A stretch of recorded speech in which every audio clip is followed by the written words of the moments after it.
तो स्वागत है दोस्तों फरवरी करंट में अपन आज की बात करें तो सबसे पहले बात करने वाले हैं अपन मणिपुर के बारे में।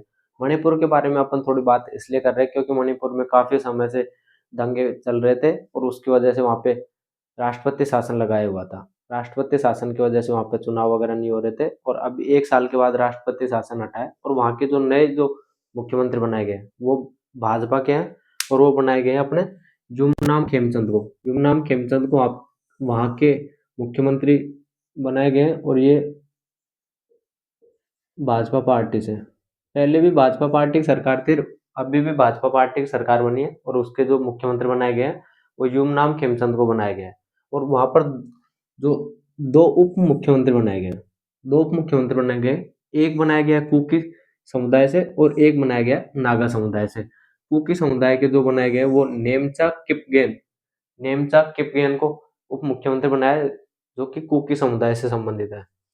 और जो नागा समुदाय के हैं वो हैं लोसी दिखो तो नागा समुदाय के हैं और जो कुकी समुदाय के हैं वो अपने नेमचा किपगेन को बनाए गए।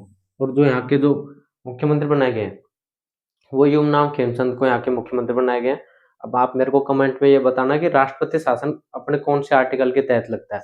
इसके बाद अपन बात करें राष्ट्रीय सब जूनियर खो खो जो खो चैंपियनशिप थी उसका आयोजन जो किया जा रहा था वो उसका आयोजन हुआ हरियाणा में हुआ। हरियाणा के कुरुक्षेत्र में उसका आयोजन हुआ था और इसमें राजस्थान उप विजेता रही है और हरियाणा विजेता रही है। इसमें महाराष्ट्र विजेता रही है और राजस्थान है जो उप विजेता रही है। इसमें तो महाराष्ट्र ने ये जीती है। राष्ट्रीय खो खो जो चैंपियनशिप थी वो महाराष्ट्र के द्वारा जीती गई और इसमें अपने राजस्थान उप विजेता रहा था। तो ये अपने लिए थोड़ा ज्यादा इंपॉर्टेंट रहता है। ये दोनों फैक्ट हैं, ये आपसे आरपीएससी ट्रेंड के हिसाब से कथन वाले क्वेश्चन पूछे जा सकते हैं। तो आपको ये भी पता होना चाहिए कि इसका आयोजन कहाँ पे हुआ था, इसका कौन सा सेशन था। तो इसका जो सेशन था ये 35वां सेशन था और इसका आयोजन हरियाणा के कुरुक्षेत्र में किया गया था। और इसका जो आयोजन किया गया था वो अपने भारतीय जो खो खो जो महासंघ है जिसका अपने जो मुख्यालय वो नई दिल्ली में है और हरियाणा खो खो संघ है। हरियाणा खो खो संघ क्योंकि हरियाणा में इसका आयोजन हुआ तो उसके द्वारा की जाएगी।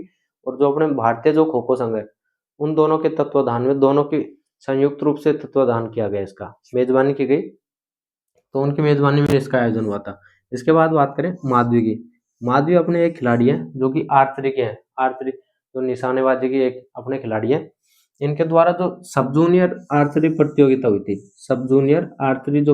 हुई थी उसमें इनके द्वारा कांस्य पदक जीता गया है माधवी के द्वारा, जो कि अपने 3rd क्लास की ये स्टूडेंट है। और जो ये सब जूनियर जो आर्चरी चैंपियनशिप हुई थी इसका जो आयोजन हुआ था वो अपने जगतपुरा के जो आर्चरी रेंज है वहां पर इसका आयोजन हुआ था।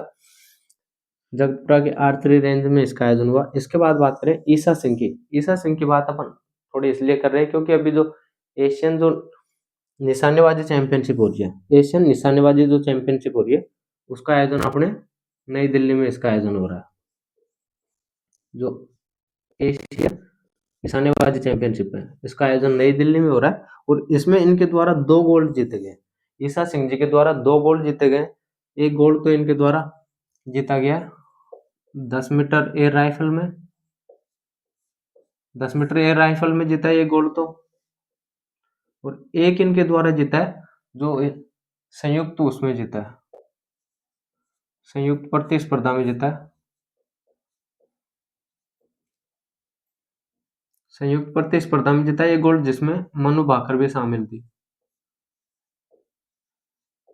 मनु भाकर को आप जानते हैं, इनके द्वारा ओलंपिक में 2 पदक जीते गए थे। तो मनु भाकर एक तो इनके द्वारा 10 मीटर एयर राइफल में जीता गया था और एक जीता गया था संयुक्त प्रतिस्पर्धा में जिसमें मनु भाकर भी इनके साथ थी।